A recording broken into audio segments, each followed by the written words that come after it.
2023 has ended and I have managed to reduce my body fat percentage by 3 to 4% since the mid of last year. And I did all these things while still maintaining my muscle mass, in fact, building some decent amount of muscle mass with some decent amount of dedication again. I have learned so much in this last 1 year on fitness after reading so many books and watching so many videos on them and actually applying them practically, how difficult it is to follow them. And that's what I'm going to discuss in this video on some of the mistakes I made last year, what I'm going to do to rectify that this year, and how I'm going to speed track my fat loss journey this year. So the start of last year I was like around 22 to 23% body fat, and I have currently come down to like 17 to 18% of body fat, which is still not like great, but I think I'm inching towards the goal slowly and steadily. And most of all, I found a sustainable way to make this happen. It's not like I'm just doing a sprint for 15-20 days wherein I'm just cutting it so drastically only to rebound back to where I started off in like 6 months. So I'm going at it from a habitual point of view, trying to make slow and steady changes in my overall lifestyle itself. The way I cook, the way I eat, the way I exercise, everything has changed now. And so, just like everyone, I'm really enthusiastic about this new year, and especially seeing the gradual progress over last year, it makes me really excited to set new goals to begin with, as well as different milestones at various points of this year. So the first milestone I've been trying to get for a long time again is to get under that sub 15% body fat range, and I'm really close to that because I'm like in that 17 to 18% body fat, and all I need to do is to like reduce another 2-3 kilos, which is like 2-3% of my body fat itself, and that will get me to the top 1% of fitness among a general public. So to start with, I have targeted to reach 15% in the next 2 months, which is January and February, and I have put in a blueprint to get there with like 4 important steps, and that's what I'm going to talk in this video. So the first point is on having consistent meals for easier calorie tracking. So last year I had read book after book, seen videos after videos on, and educated myself so much on these diets, how to calorie track, micronutritioning, and I had actually gone about it like 1 or 2 months and insanely tracked my calories through a calorie tracking app. And this actually went on for quite some time until I figured out that it is extremely difficult to do this on a day-to-day basis.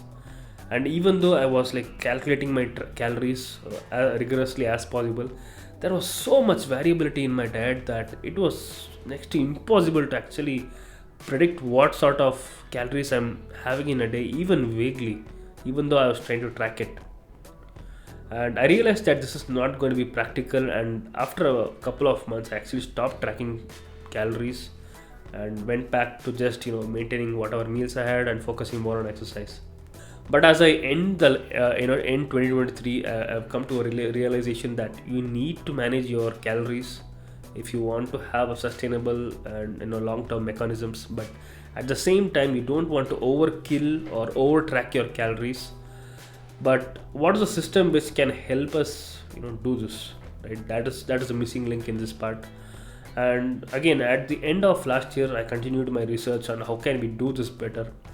And that's when I started seeing the lifestyle of bodybuilders. I went through a day in a bodybuilder's life, and one of the things I learned from that was these bodybuilders, they have very consistent meals day in day out, week after week, month after month. Someone just said they've been eating the same thing for like years together, and this made my mind flash that if you have something very consistently, it is far more easier to tune it, right? Because say my last 15 days I've been having this meal, which is 5 egg whites, 50 grams of paneer, 1 bowl of rice, 1 curry, and 1 vegetable. So no matter how much I mess this up, I'm not going to miss my target calories by 5%. And it is so much easier when your meals are consistent over the days, and it is so easy to track them, even just visually as well as from a habitual point of view. You don't have to micromanage every single item and track it, but instead that this meal is going to cost me like 800 calories, so be it. And that way you can actually plan out your day, and by keeping this 90% of your diet consistent, and adding in that 10% variability in each day, it is far more easier to set up the system for success. So second point I'm going to bring in this year is to add in a lot more high intensity interval training as well as a lot more sprinting. So I've never been a fan of HIITs or running for that matter, but last year I started getting into jogging, running, steady state cardios for that matter, and it really went well for that matter. I was able to lose like 2 to 3 kilos in just a month with running each day. I did a small experiment like running each day for 2 kilometers, and I actually could get my body fat percentage even lower from where I started off with. But there was this caveat that I was really tired at the end of the month, because I was not only working out in the gym, but now I was like also doing like half an hour to 45 minutes of running each day, walking each day, like even that includes the warm up and everything. And that made me really tired mentally and physically. I don't know, it was extremely difficult to sustain almost 2 hours of workout for a given day, and it left me completely burnt out. And I just stopped that part from that point of time.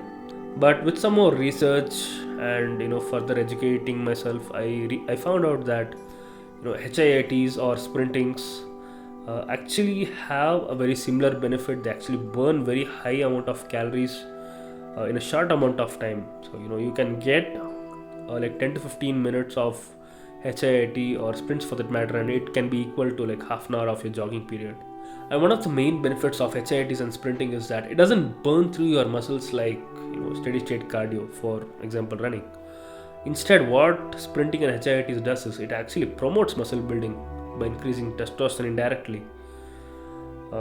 So what I've done is I've planned to do this 3 to 4 sessions of HIITs and sprintings in a given week, along with my typical gym sessions. So third point I'm going to bring in this year is to exercise for at least 8 hours every single week and give equal importance to recovery at the same time.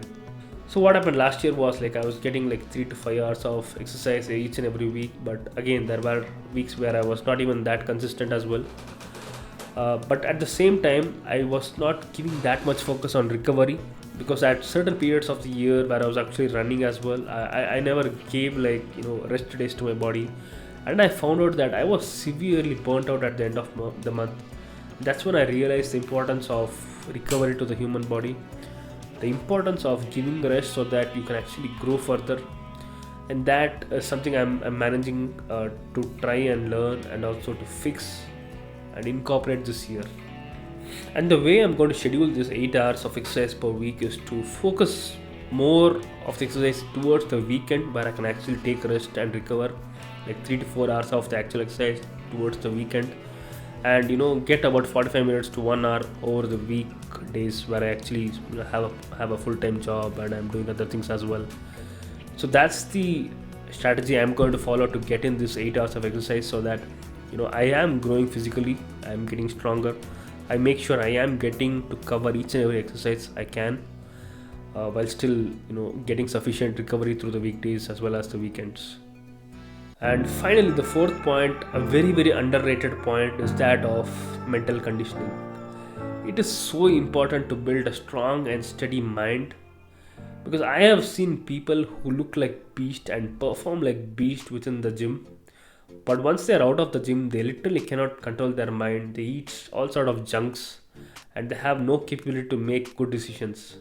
And it is so important to understand that although this is a game of physical strength, physical capabilities, the mind is the one which is performing each and every action in and out of the gym.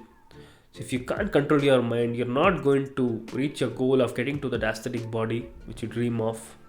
So it is equally important to build a strong and steady state mind which can actually accompany you in this journey.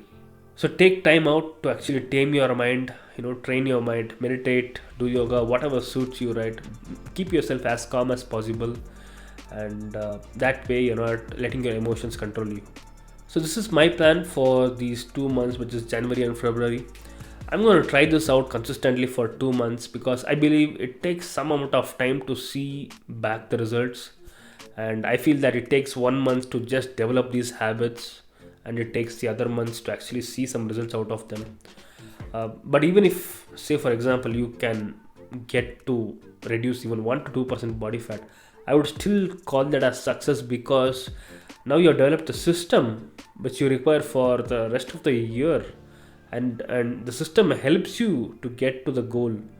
And when you have built that with sufficient momentum and hard work, it becomes far more easier to deal with the rest of the year. And that's why these first 2 months are very critical, very important, and you need to build the right set of habits, and you need to initiate the right set of goals. So if any of you are planning to start off your fitness journey, or actually continuing your fitness journey, you have to rethink your entire strategies based on the points we discussed, or based on the points you have learned from your previous years. And you have to build that mindset to prefer system over goals, process over progress. And once you have done that, you can get into that habit of, eat, sleep, exercise, repeat. Eat, sleep, exercise, repeat. And that has to be the mantra for the next 2 months. This is Jeevan signing off, and wish you all the best for your fitness journeys.